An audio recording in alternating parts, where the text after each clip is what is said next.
Thank you. What an unlooked for pleasure to read with Luke, a former student of mine. I wish I could take some credit, but those poems are well beyond what we did in my class. I sometimes joke with students, though, and I say the ideal final would be a serendipitous one that takes place 3 or 5 or 20 years in the future. You bump into someone at a sample table in Costco and say, recite a poem to me. I think you just passed that test. I'll read 5 or 6 poems. This first one is one that I wrote this week. So it's kind of a rare thing that they come together that quickly. A little blood on the ceiling. But I guess I could say it's been gestating for 23 years. A little blood on the ceiling. A violent faded spray of it in the maternity ward at St. Joseph's, room 331. A swath of it. Or was it a path? I was a new father on a cot, and this was a 10-foot ceiling. You do the physics. Whose blood?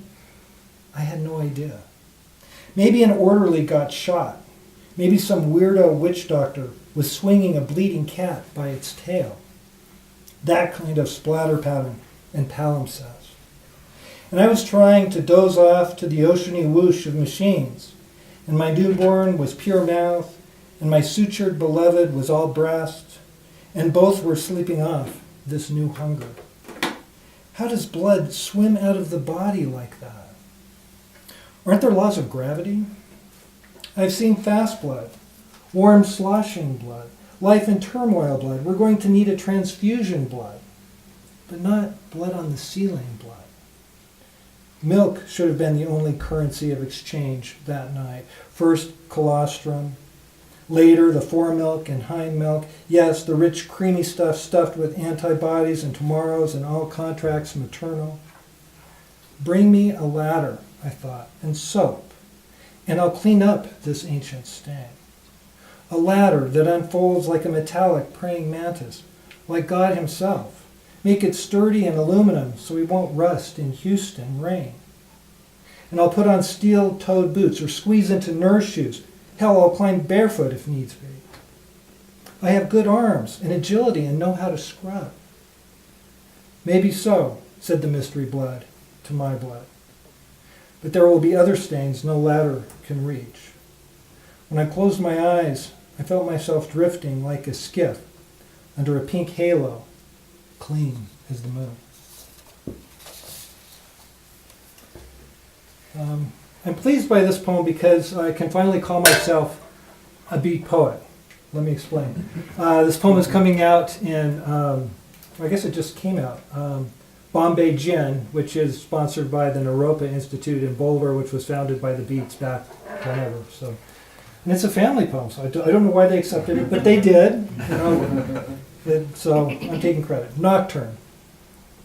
To snails and their peregrinations in slime, to my pansies chewed down to their nothings by deer, to worm tailings under the pine, to the secret life of hellebores, to odd stories that ride me like a mule, including the one about the French king who draped his head with bacon, hoping an eagle would perch there and prove him chosen, to the homeless man pleasuring the creek with a harmonica, to the gash in my daughter's leg and the 7 stitches holding it closed, to Memorial Day and 21-gun salutes honoring World War II vets, to the spent casings I lost after my father's funeral and never found, to daylilies as a garnish for salad, and the impossible choice of which to chew first, spectral elegance or Nosferatu, to our new roof waiting in a warehouse in Wichita, and the bronze men who will nail it to our sleep,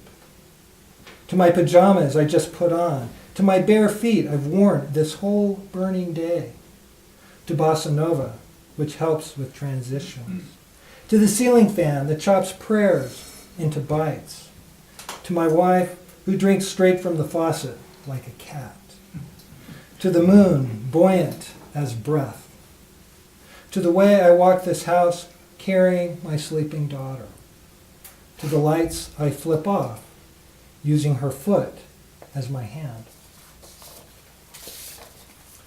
And this one, I guess, is a collage poem of sorts. what the body knows. Until I was 5, I could only fall asleep holding my mother's earlobe. A single crocus can melt a snowbank. On my desk, I keep the jawbone of a deer. When I rub its 3 bleached teeth, it tells me secrets. How many he's and she's must one wade through to find a you? Funerals hum, and they begin with a honeymoon story. Once on a high school tennis trip, one of the Zabriskie sisters fell asleep on my shoulder. After she awoke, I apologized for days, never mentioning the wet spot she left on my shirt. In the yearbook, I can find her quick as saliva. I need a new pillow, my niece announced. I don't like the dreams inside my old one. Some birthmarks migrate. Some merely move. When my friend's fiancé dumped him, he headed for the hills, with pictures of her, with matches, with enough voodoo devotion to rub her ashes on his forehead like a warrior entering battle. When my mother turned 90, she said, "My mind is like crumbly cheese." She had lost the names of grandkids and presidents, but remembered to open her mouth for spice cake. Grass, if you haven't rolled it in for months, is green fire. Warm rain, copacetic calm. In Florence, where there is so much kissing in the streets, ciao means either hello or goodbye, depending which way you point your lips. And here's an ode, I couldn't resist this one, to the 60s. I once had the ambition of writing an entire collection, wrote over 100 of them, but only about 15 or 16 were good enough to publish, so I scrapped that idea. But here's one of them that I think I crossed the threshold from being awful to being acceptable. To the 60s. Mostly, I was losing baby teeth in you, selling Kool-Aid and praying to Bigfoot. In you, Kent State and banana seeds. In you, My Lai and gum wrapper chains. 2 Kennedys dead and 4 monkeys singing. 60s, you're pathetic and I love you. I refused to make this an elegy. Mostly I was slurring my S's and learning Pig Latin. John Wayne was a labyrinth I wandered back then. Homemade candles, my scented faith. Cassius Clay traded his name for Mohammed and pounded the world till it bled. Mostly I was drawing peace signs on my knee and perfecting my dead man's flow. That is, till a lifeguard yanked me from the deep, afraid my breath had left me for a sleepier decade. One Halloween, I went home for lunch a 5th grade boy and returned as a vampish blonde, wearing lipstick in my sister's bra. No one knew me, except for you, clever 60s. Master of deception, you gave everyone 2 or 3 disguises. In you, I bit my cousin's calf, petted an iguana, made a plaster cast of my right paw for Mother's Day. During acid flashbacks, do you ever taste me on your tongue? Mostly I was skipping baseball practice to watch I Dream of Jeannie. Dear glue-sniffing psychedelic, dear Abby 60s, take me back. Some nights I dream myself a cowboy or globetrotter. Some nights I'm stuffed in a spacesuit, 1969, bunny hopping the dark side of the moon. Everything clean and slow up there. My hands on the nearest waist. Sometimes I'm holding Neil Armstrong. Sometimes Nixon. On lucky days, Janis Joplin. 2 more poems. This is a pantoum. For those unfamiliar with the form, it's a Malaysian form that made its way into French and then later into English and has become a kind of vogue thing to write in the last 20 or 30 years. The rule is that the first line is also the last line, the third line is the third to last line, and every line gets repeated twice in a prescribed order. So it doesn't lend itself very well to narrative, but it does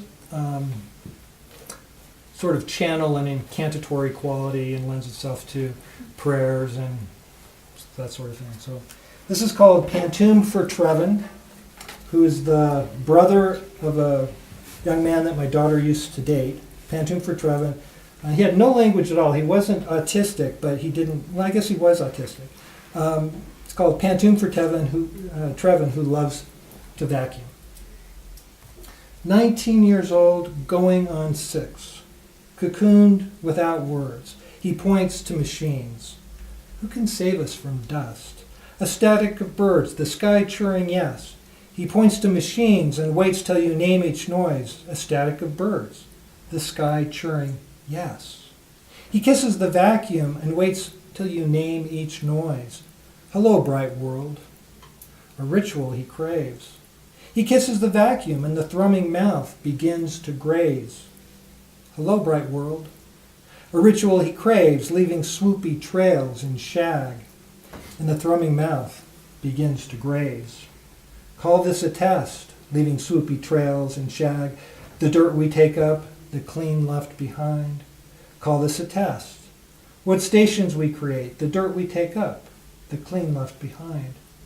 Another day, another vacuum. What stations we create, fermatas of longing, particles of God. Another day, another vacuum. Dark matter we pass through. Fermatas of longing, particles of God. Just another boy gurgling like a storm. Dark matter we pass through. Who can save us from dust? Just another boy gurgling like a storm. 19, going on 6. Cocooned without words. And this poem has kind of a second life. There's a Slovenian poet named Tomasz Solomon who visited campus probably 12 years ago and became enamored of one of his poems and immediately tried to imitate it. Didn't work out very well. But it simmered for a number of years.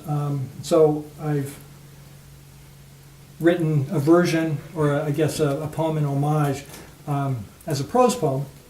And so I refer to him here. I think that's all you need to know. It's called I Have a Chair. I have a chair hanging on my wall. In this chair, a plastic polar bear says, bare your teeth, eat the world raw, dress for icebergs. I have a picture of San Gimignano, rainy as widows. I walked those streets once, touching towers. Will that day ever come again? I have a birthday in March. So too the Slovenian poet, snoozing under these lines, who taught me to howl and tremble and gargle time like Cronus. I have water in my cupped hands. Shall I save a swallow for you? I have 2 parents. My father is buried under weedy sod. My mother orbits the great Jupiter of all she has forgotten. I ride their oceanic whispers like a barnacle riding a freighter between Rio and Cape Town. I have a broom, a broken-handled broom that reminds me to lean over and listen to dirt as I sweep. I have a mouth. With it I breathe and complain and chew Kalamata olives and imitate the chirpy sublime of quarreling doves and kiss my beloved to make one body out of 2. I have a globe. Turning it, I can point to oceans I've crossed, time zones I've slept through. I've seen my kids break it in half and wear each hemisphere. Isn't this how most of us get through life? Fight over penguins in our youth, then turn the world into a helmet? I have a spoon. The spoon cares not one whit whose mouth. I have a small lake inside my body. I drain it several times a day into a porcelain bowl, and still it fills. It only counts as an offering when I splash it against a thirsty tree and scatter ants. Thank you.